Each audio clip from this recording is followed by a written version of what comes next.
Oh, I got a question for you. In the offseason, you've been a big proponent of the Niners trying to trade for Max Crosby. Doesn't seem like that's going to happen. You said if they get him, they would probably be the Super Bowl favorites. I agree. So they still have a need for a defensive end. In my opinion, Romello Height, more of an outside linebacker, a defense, or like a third down specialist. And then Michael Williams, who knows when he's coming back? So the Niners have created more than $71 million in cap space. They restructured Osa Odighizuwa's contract. They're probably going to roll over a lot of it, but they could also use some of it. They could sign a defensive end. Should they sign Joey Bosa?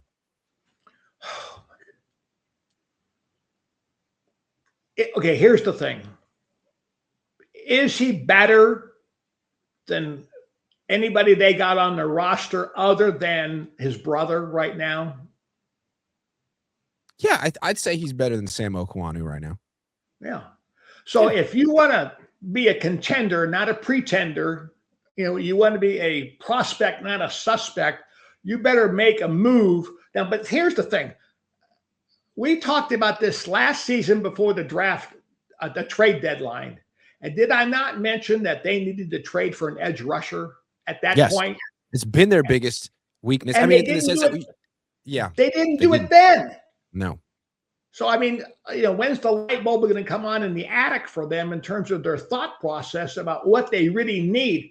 My question is, who's pulling the strings? It's like, a spider web in their mindset up there. Who's thinking, about what in terms of priorities? And, I get back to this point. If you're the head coach and the offensive coordinator and the play caller, how much time do you really have to delve into personnel and roster management, roster construction? I'll tell you, okay, let's back up a second. The greatest thing, one of the numerous great things that ever came from Sid Gilman's, mouth to me when I was really young, back in the early days in the 70s, and we were talking about coaching and, working his camps and all that jazz. He said the biggest mistake that he made as the head coach of the Chargers. One year, he decided he was going to make all the draft picks. So he had all these scouts, So anyway, he says, we had 11 draft picks. He says, do you know how many of those guys made the final roster? Interesting. None. And he said, I see. So he's watching the film. He makes the picks. He sees them on the field, and it's like, I don't know what I thought I saw. He said, you know what? That taught him. He said, right then and there, he says, you know what? I got these guys who spend all year traveling the country, coast to coast, studying players. I've got regional scouts. I've got cross-check scouts. I've got this, I've got that. They see thousands of feet of film, travel, talk to the trainers, talk to coaches, talk to academic advisors, talk to team doctors, strength coaches, everybody else. He says, you know what? From that point on, he says, you know what? That's their job. I trust them. He says, I can't just look at 10 plays and say, give me a shot at the 10 best plays this guy runs, and I make my draft pick based upon 10 highlight snaps. And so, and I think that's a big problem with the Niners.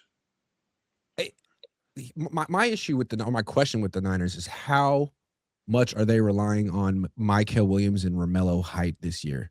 Because it seems like that'd be the only reason not to sign Joey Bosa. I mean, unless they're just being cheap. It probably cost them $10 million. It's not a lot of money for a football team.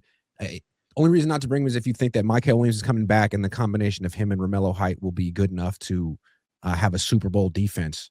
And again, like Michael Williams isn't going to have off season. He probably won't play the first 4, 8, 12 weeks of the season. I mean, who knows? In Romello Height, you've never seen him in a practice, let alone a game. Here are my prize picks for the 49ers 2026 season. Brock Purdy, 25.5 passing touchdowns, more or less. I'm going to say less. Christian McCaffrey, 974.5 rushing yards, more or less. I'm going to say less. Mike Evans, 924.5 receiving yards, more or less. That's a tough one. I'm going with less. Go to PrizePicks, use promo code HMA. Play $5 and get 50 instantly in lineups. Again, that's code HMA. PrizePicks. It's good to be right. Okay, let me say this about this Michael Williams deal is, okay, in the first 4 or 5 weeks of the season, Grant, you cannot win the Super Bowl. But in the first 4 or 5 weeks of the season, you can lose the Super Bowl. So if I don't have Michael Williams on the field in the first 4 or 5 weeks of the season, who am I going to trot out there who's going to be a difference maker, on whom I can rely and on whom I can count to be a factor? And if I don't have a person out there who has, a history, who has a resume that I need to play the competition we're going to have to play, I need to go out and find somebody who can step in and play and plug that guy in and make plays. So I got to go sign Bosa. If it, soup comes down to the bottom line is, hey, I got to make the decision. I got to go do it. $10 million bucks, big deal. I'm looking at Pro Football Focus, not that it's the end all be all, but Sam Okawanu, who probably would start the first 4 weeks of the season at defensive end, ranked 88th out of 115 qualifying edge rushers in pass rush grade and 102nd out of 115 qualifying edge rushers in run defense grade. So he's not good. He's below average in both things he needs to do. And why would you go into the beginning of the season with such a glaring weakness? And again, Romello Height's not going to fix that. He's 239. Who's going to stop the run? Who's going to set the edge? That's why you drafted Michael Williams with the 11th pick. His run defense was so incredible. I'm not saying Joey Bosa is as good, but he could play the same position. And he could give you at least 6 games until Michael comes back, if he comes back. Well, the other thing is Nick Bosa going to be on the field to start the season. So they say. So they say. So theoretically now, they could go into the opening game down there and down under without Nick Bosa on one edge and without Michael Williams on the other edge. So who are they going to trot out there? How do you win like that?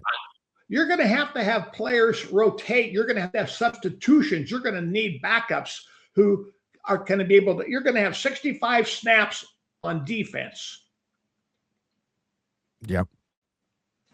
You cannot expect, 3 or 4 guys to be iron horses and play the whole ball game to open the season. There's no way. You can't. They're not going to hold up. Why do you think the Niners haven't signed Joey yet? Do they feel like, let's see what we got in OTAs and minicamp, and we can always go back to him later? Or do you think it's just, hey, is it really worth spending another $10 million? We're already, he's not going to guarantee us a Super Bowl. It could just be money down the drain. Well, a couple of things. One, they may decide we signed Joey Bosa now. What really is he going to contribute in the offseason? If I bring him to camp and OTAs and all that, he's going to take snaps away from somebody who needs the snaps to develop as a younger player or as a rookie. I know what Joey Bosa can do. I know he's probably going to be in good shape. He's got his brother who probably can relay a lot of the scheme and the system and the verbiage and all that to him. So my concern is I don't need Joey Bosa now. I need to bring along these other kids. Okay, so Joey doesn't need the snaps. Joey's working out. He's going to be in shape. He's going to be a substitute player. He's going to be, I'll have him in there on third down. I may have him in on some second downs when it's critical parts of the ball game, but I don't need Joey Bosa in May and June. I need him in August and September.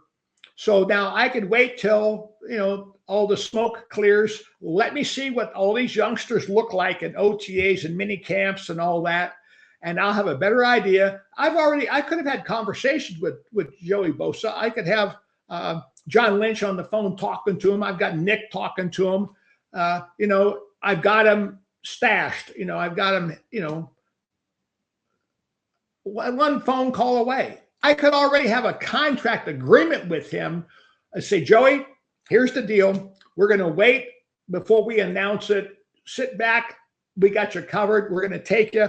I'm going to let all these other kids play all this spring. Let's see what they have. Let them get the reps. We're going to save your legs. We're going to keep you fresh. You're going to be able to play the scheme very well. We know what you can do. You're a 12 or 13-year vet in the league. It's not like it's going to be, a new learning for you. And hey, whenever we're ready, we'll send the plane for you. I love what you said a minute ago. You can't win the Super Bowl in the first 4 weeks of the season, but you can lose it. And if Niners go into the first quarter of this season without a real starting D end opposite Nick Bosa. Who knows if Nick Bosa will even be there? They could lose the Super Bowl in the first quarter of the season.